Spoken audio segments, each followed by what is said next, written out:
1995년 서울시에서 남산 주변 지역을 고도 제한 지구로 지정한 이래 신당 12구역은 점차 슬럼화되고 있습니다. 남산 아래 큰 도로를 사이에 두고 한쪽은 5,000세대가 넘는 고층 아파트 단지, 한쪽은 달동네로 쇠락해가고 있는 것이 지금의 현실입니다. 오토바이가 빗길 경사로에서 빗물에 쓸려 미끄러지면서 주차해 놓은 차 위로 올라가고 급경사로에서 차가 미끄러지면서 집들이 파손되는 사고 등이 빈번하게 일어납니다.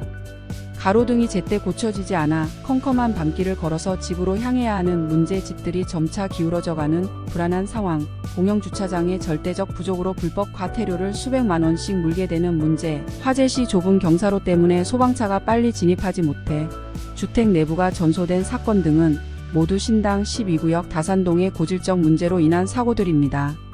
신당 12구역은 서울 중심 남산 아래에 위치한 조선시대 성곽이 있는 고즈넉한 마을이었습니다.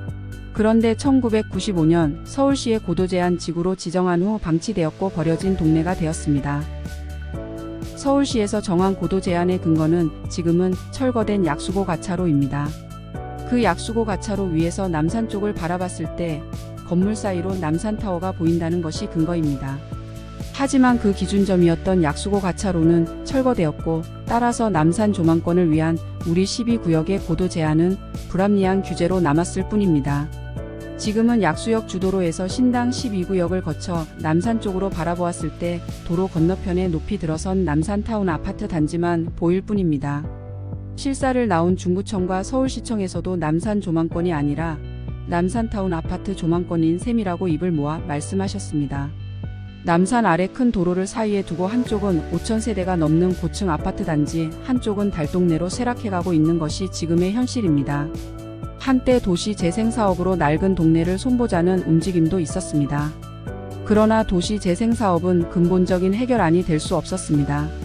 이에 2022년 봄 서울시 오세훈 시장은 자치구별로 재개발 추진이 어려운 저층 주거지의 모아주택 모아타운 후보지 공모하였습니다.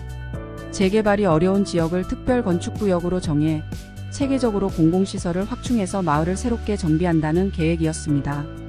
신당 12구역도 서류를 준비해서 중구청과 미팅 후에 염원을 담아 공문을 접수했습니다.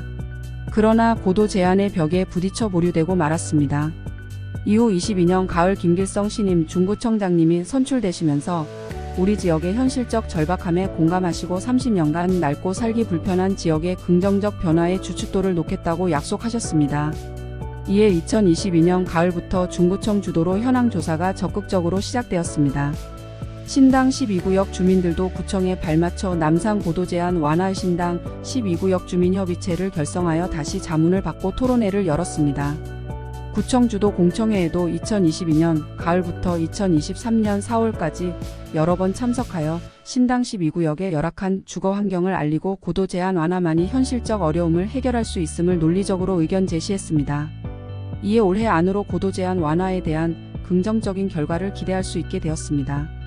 서울은 지난 30년간 우리나라의 비약적인 발전과 함께 글로벌한 국제도시로서 위상을 드높이고 있습니다. 그런 서울 중심에 위치한 남산, 그리고 바로 그 아래 마을인 신당 12구역 합리적이지 못한 규제에 묶여 30년을 옛날 모습 기울어지고 비가 새며 걸어다니기 지극히 힘든 고갯길을 품고 살아왔습니다. 도시 재생 사업으로는 신당 12구역의 슬럼화만 가속화시키고 방치시킬 뿐입니다.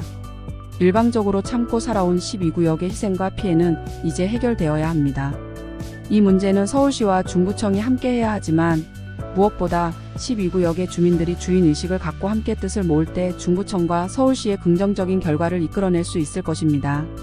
이젠 거기에 더해 21세기 국제도시 서울에 걸맞는 도시계획과 건축, 공공편의시설이 들어선 신당 12구역 다산동으로 탈바꿈하기 위해 지역 주민들의 적극적인 동참을 부탁드립니다.